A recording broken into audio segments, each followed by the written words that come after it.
은혜를 나누고자 합니다. 여러분, 우리 삶의 자리에 하나님이 다스리고 계십니다. 그 하나님의 다스림이 우리 삶에 이루어져서 그것이 고백되어지는 것이 그리스도인의 삶인 것 같습니다. 이걸 조금 더 전문적으로 말하면 하나님은 당신의 절대 주권을 가지고 이 땅을 다스립니다. 그 얘기는 뭐냐면 하나님의 왕이시라는 겁니다. 하나님이 세상을 향하여서 어떤 것도 하나님의 뜻을 굽힐 수 없는 하나님의 완전한 다스림이 이 땅에 있습니다. 이걸 절대 주권이라 불러요. 그런데 그 하나님 다스림 아래에 있는 하나님을 따르는 백성들이 있습니다. 저와 여러분들이죠. 할렐루야. 저와 여러분들이 그 하나님의 다스림 안에 있을 때 절대 주권이 어떻게 바뀌어지냐면 영역 주권으로 바뀌어집니다. 즉 하나님은 하나님을 따르는 각자의 삶에 그 사람이 다스리도록 하나님의 권세를 허락하여 주시는 거예요. 그게 하나님을 따르는 사람들이 살아가는 영역입니다. 그러니까 내가 오늘 살아가는 영역 안에는 하나님의 주권이 이루어져서 살아가는 것입니다. 그게 저와 여러분이 서 있는 자리라는 것입니다. 이 영역 주권을 살아가는 자들의 핵심이 무엇이냐면 바로 나에게 있어서 권세는 내 능력이 아니라 절대 주권으로부터 와야 된다라는 사실을 반드시 기억하는 것입니다. 영역 주권을 살아가는 자들이 다른 곳에서 어떤 힘을 얻고자 한다면 그건 스스로 절대 주권과 분리시키는 일이에요. 그러니까 스스로 그 가운데서 자기 삶을 헤쳐나가려는 어리석은 일입니다.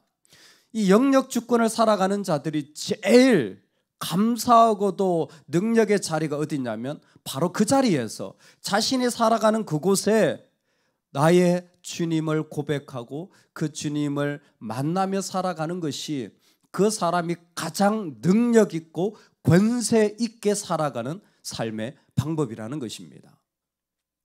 부활이라는 영화를 찍은 크리스찬 배우인 천정은 씨가 고백하는데 그냥 예수님을 믿고 교회를 다녔지만 내가 딱히 예수님을 만난다라는 것을 그렇게 인식하지 못했는데 그냥 예수님을 딱 만나게 되었대요. 예수님을 딱 만나게 된 게 복잡한 어떤 원리나 설명이 아니라 그냥 예수님이 계시구나라는 것을 마음으로 느껴지면서부터 그 안에 한 가지 마음이 들었는데 그게 뭐냐면 하나님이 살아계시는구나, 그리고 내가 그분의 품 안에 있구나라는 사실이었다라는 것입니다. 내가 왜 이걸 몰랐지? 내가 그분 안에 있고 그분 다스림 안에 있다라는 걸 내가 왜 몰랐지? 그리고는 그때부터 내 모든 것을 그분에게 드리게 되었다라는 것입니다. 여러분, 우리가 하나님 앞에 나아갈 때에 하나님의 백성으로 살아간다라는 것은 내가 여전히 주님 품 안에 있고 내 모든 것은 그분의 것이라는 사실을 분명히 기억하는 것입니다. 할렐루야. 내가 만일 내 입으로 예수를 주로 시인하며 또 하나님께서 그를 죽은 자 가운데서 살리신 것을 내 마음에 믿으면 구원을 받으리라. 아멘. 여러분, 구원 받으셨죠? 구원 받으셨죠? 왜 10원이 없어서 구원이 없습니까? 초등학교 유머인데. 구원받은 사람이 어떻게 산다고요? 예수를 주로 시인한다 그랬어요. 구원받은 사람이 어떻게 산다고요? 내 모든 게 주님 것이라는 거예요. 구원받은 사람이 어떻게 살아간다고요? 나는 주님 품 안에 있다라는 거예요. 어떤 일이 있어도 나는 주님 품 안에 있다라는 것입니다. 발람의 한마디는 참으로 놀랍습니다. 나는 오직 하나님께서 하라고 하신 말만 할 수 있습니다. 원래 발람은 요단 동편에 있는 활동하는 예언자였습니다. 그런데 이스라엘 백성이 에돔을 돌아서 이제 모압 땅으로 갑니다. 그렇죠? 제일 아래쪽에 이방에 그 사해 동쪽에 에돔이 있고 그 다음에 모압이 있고 그 위에 암몬이 위치합니다. 성경 공부를 하면 이게 자연스럽게 이제 기억되죠. 제일 밑에 에돔이 있어요. 에돔을 돌았어요. 근데 모압을 만났는데 모압 왕 발락이 헷갈리죠. 선지자는 발람이고 왕은 발락입니다. 기억이죠. 그래서 이 모압 왕이 얘들을 그냥 둬서는 안 되겠다 두려워서 이 선지자 발람을 초청하여서 저주하게 합니다. 이 모압 왕에게는 그와 같은 믿음이 있었던 것 같아요. 이 발람이 저주하면 그들이 저주를 받고 이 발람이 복을 빌면 그들이 복을 받는다라는 것이었습니다. 그래서 돈을 주고 그를 고용해서 이스라엘을 저주하고자 합니다. 그때 발람은 자기가 좀 기도해 보겠다고는 그 사실을 대답을 좀 뒤로 미뤄줍니다. 근데 발람이 기도했더니 하나님 말씀하십니다. 발락에게 가지도 말고 그 이스라엘 백성을 저주하지도 말라. 왜? 그들은 복을 받은 자들이기 때문이다라고 말하는 것이었습니다. 그래서 거절했는데도 발락은 오히려 더 높은 고관들을 보내고 더 많은 보상을 해주겠다고 하며 계속해서 집요하게 설득합니다. 그랬더니 밤에 하나님이 나타나셨는데 이번엔 반대로 다시 하나님이 가라는 거예요. 그래서 그 모압에게 출발하게 됩니다. 나귀를 타고 가는데 이번에는 나귀가 3번이나 길을 자꾸 반대로 드는 겁니다. 길을 벗어나고 포도원 사이 좁은 곳에서 막 그냥 옆으로 밀어붙이고 그리고 좁은 땅에 자기를 막 밀어서 너무 이 나귀에 탄 발람이 화가 나가지고 3번 나귀를 때립니다. 자꾸 3번이라는 말이 반복되죠. 뭔가 하나님이 일하고 계시다라는 걸 상징적으로 보여주기 위해서 그렇습니다. 발람이 화가 나서 정말 참을 수 없는 지경에 나귀를 막 때려요. 왜 발람이 이렇게 화가 이글이글 나는 장면들을 하나님이 연출하시는 겁니까? 왜냐하면 지금 나귀도 자기가 걸어가야 될 길을 통제할 수 없어서 옆으로 비켜갈 수밖에 없는 상황이 생겼고 선지자도 이 나귀조차도 스스로 컨트롤할 수 없는 자리에 서게 되었다라는 것입니다. 여러분, 이것은 우리의 삶에 참 중요한 한 가지를 말씀해 주는데 우리가 통제할 수 없는 자리들, 어떻게 이렇게 되었지라는 상황에 설 때가 많다라는 것입니다. 내가 감당할 수 없는 자리에 설 때 여러분 최악의 질문이 뭐냐면 내가 뭘 잘못했지? 난 이것밖에 안 되나? 라는 생각을 하는 게 최악의 방법이에요. 근데 의외로 우리의 상황이 내 뜻대로 되어지지 않으면 우리는 쉽게 자신을 향하여서 내 믿음이 없고 나는 이것밖에 안 되는 존재라고 스스로 절망하기 쉬운 것 같습니다. 우리는 이 장면을 잘 보면서 왜 자꾸 선지자가 나귀를 때려야 하고 나귀는 왜 자꾸 길에서 벗겨나는지를 살펴보아야 합니다. 왜 이 상황이 통제할 수 없는 자리까지 이르렀습니까? 하나님 뭘 말씀하십니까? 지금 우리가 살아가는 영역 주권의 상황에 통제할 수 없는 일들이 세상에 많이 일어날 때 한 가지는 분명합니다. 하나님이 그 상황을 통제하고 계시다라는 겁니다. 즉 오늘 본문 말씀을 빌리자면 하나님만이 복과 저주를 결정하실 수 있다라는 것입니다. 믿으십니까? 하나님만이 복과 저주를 결정할 수 있습니다. 나한테 어려운 일이 닥쳤다고 그게 저주가 될 수는 없습니다. 나한테 컨트롤하지 못하는 상황이 되었다고 그게 결코 우리 인생의 실패가 아니라는 것입니다. 그것은 하나님만이 결정하는 일이었습니다. 왜 자꾸 날 때려? 누가 하는 말입니까? 나귀가 하는 말이에요. 사람이 멍청하니까 나귀가 입을 벌여서 하나님 말씀하게 하는 겁니다. 여러분 얼마나 답답한 일입니까? 나귀가 입을 열어서 말을 하게 될 때에 그때에 비로소 발람의 눈이 밝혀집니다. 그랬더니 그곳에 칼을 들고 서 있는 천사를 발견하게 됩니다. 이 모든 이야기의 핵심은 하나입니다. 그 핵심이 무엇이냐면 오늘 말씀의 마지막 결론으로 되어지는 거예요. 그렇게 우여곡절을 겪어서 이제 발락 앞에 갔어요. 모압 왕 앞에 간 거죠. 그랬더니 모압 왕 얘기합니다. 왜 이렇게 빨리 오지? 내가 빨리 오라 그랬는데 빨리 오지 않았습니까? 그랬더니 8절에도 20절에도 18절에도 그리고 오늘 말씀 38절에도 발람이 이 얘기를 합니다. 하나님이 내 입에 주시는 말씀 그것을 말할 뿐이니이다.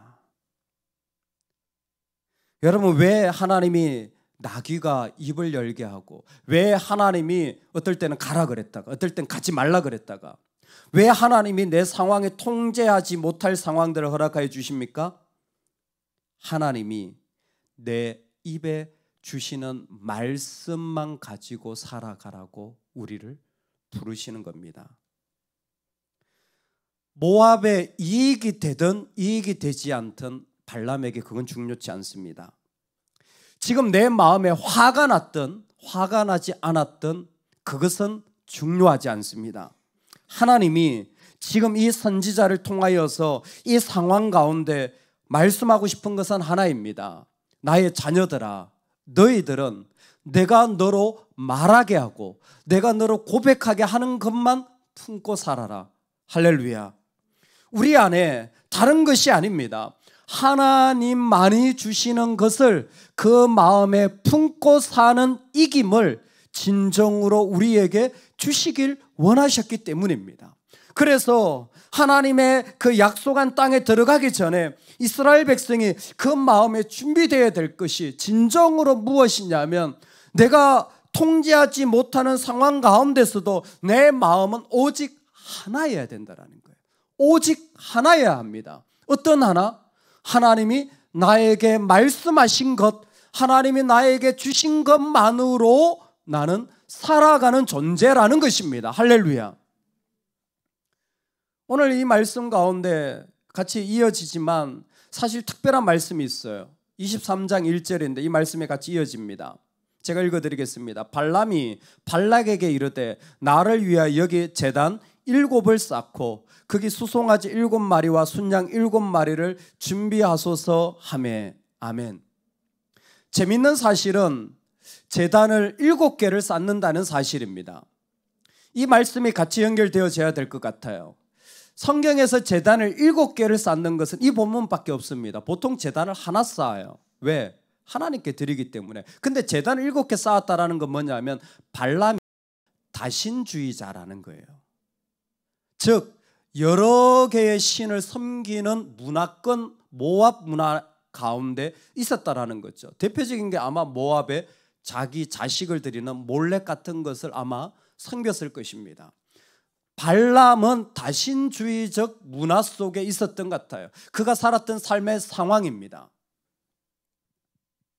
자녀도 잘 되어야 하고 건강도 주셔야 하고 내 마음도 평안해야 하고 그리고 하나님도 믿고였습니다. 할렐루야. 그리고 하나님도 믿고였어요. 다신주의자들이죠. 그런데 있잖아요. 지금 발람이 7개의 제단을 쌓은 건 전부 하나님을 위한 거예요. 문화적으로는 다신주의적 문화에 있었지만 그의 마음은 한 분 하나님을 향했던 거예요. 그게 바로 이 제단의 의미였습니다. 왜? 그는 하나님이 주신 말씀만 가지고 살아야 되는 존재이기 때문에. 내게 무슨 말할 능력이 있습니까? 없습니다. 내게 그럴 만한 권한이 있습니까? 없습니다. 내가 이것을 이룰 만한 어떤 솔루션이 있습니까? 없습니다. 그러나 하나님은 계십니다. 그래서 주님이 나의 주인 되어 주시는 것으로 감사한 것입니다.